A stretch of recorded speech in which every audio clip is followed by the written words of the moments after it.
aniga sidaan waxa way natiijada aan rabo way nimankii City yahay waa la celiyay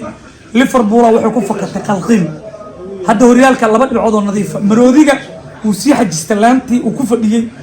xididkii awal waa yarad maano hadda way sii weynaatay taageerayaasha Arsenal waxa leeyahay sanadkan horyaalkan inuu noo dhimanayo saasaanteeda leedahay Liverpool oo wax yar maanta waa arteen Fulham asaas looga fakooyaa City nimankii ay Chelsea afar ka dhalisay 7 gool laba game laga dhalina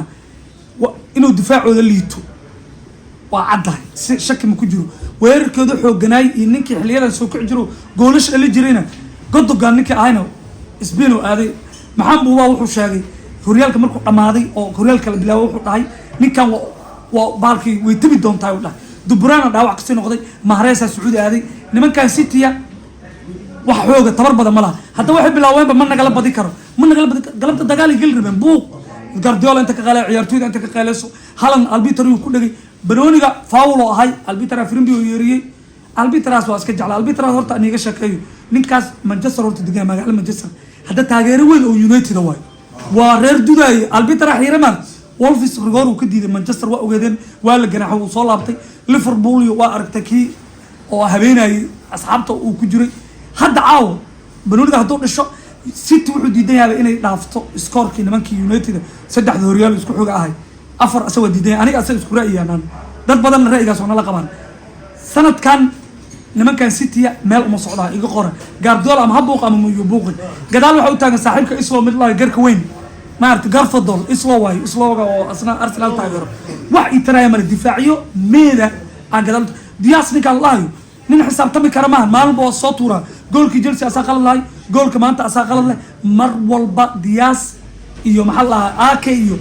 waa daalayaan hadan maalba horyaal iyo champion nimanka ma soo taagnaanayaan zero in noqdeen ay ka dhawaa tacbeen sida Van Dijk soo ku socdo Van Dijk waa jilcawarta saas amar ku socdaan City iyo Tottenham Itihad Yaman waa lagu bedelayaa 3-3 natiijo arrimnay oo ku faraxsanahay aad dhacin shabalala nimankii badnaa saaxiibay ka gooyay United hadda jabkii City bilowday kooxdii u soo laabta mid oo Abdallah loo saaxiibkay meeshan joogo waxa staay United waa sidii jiray laakiin maanta wuxuu ogaaday inuu City yahay rigoor la dhigaa rigoor ku doodayba ala kulli xal maanta waxa way hadda taageerayaasha Arsenal laanay natiijo weyn guul weyn kulankii City hadda soo dhamaaday waxa kale sidoo kale ka horeeyay galabta kulmadii dhacay Chelsea guul ay gaartay Brighton ay ka badisay kulan ay filim way Brighton inay badaysa la miisana waayo Chelsea niman hurdaa u dheelaan waa isku hurdaa garoonka iska dhex taagin yar ka miska celiyaan laakiin Brighton hadda wuxuu ku xisaabiyaan waa weyn koox weyn hadii la arko way garaacaan hadda United oo baxay arbacada United oo meeda oo dhimatay waa hore iyo Chelsea oo meeda laba meeda isku baxayo Chelsea miska celi doonta United masaayada la garaaci doona ninkii Argentinas maxaa la iiso oo Brian goal dhalin agalabta furtidaa waa dah furtaba laba ku tuurtay goolkiisa rigoorada u dambeeya lagu badiyay kulankaas Chelsea guul ay gaartay hambali reer Chelsea sidoo kale nimankii Liverpool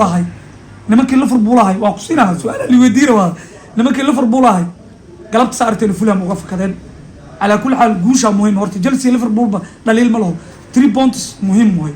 Liverpool laakiin tabar badan ma ka muuqato sidee City u daashay difaaciyada ayad ku daaleen sanadkan nimanka cabon saliibay way nimanka cabon Gabriel way Declan Rice oo nin Ingiriiska dhanka heebaysan dhaxda waa keensaday awal baartay hadii taagnaayeen in shaaqi ajanibi ahayn hadda nin dhalada dhaxda noo taagan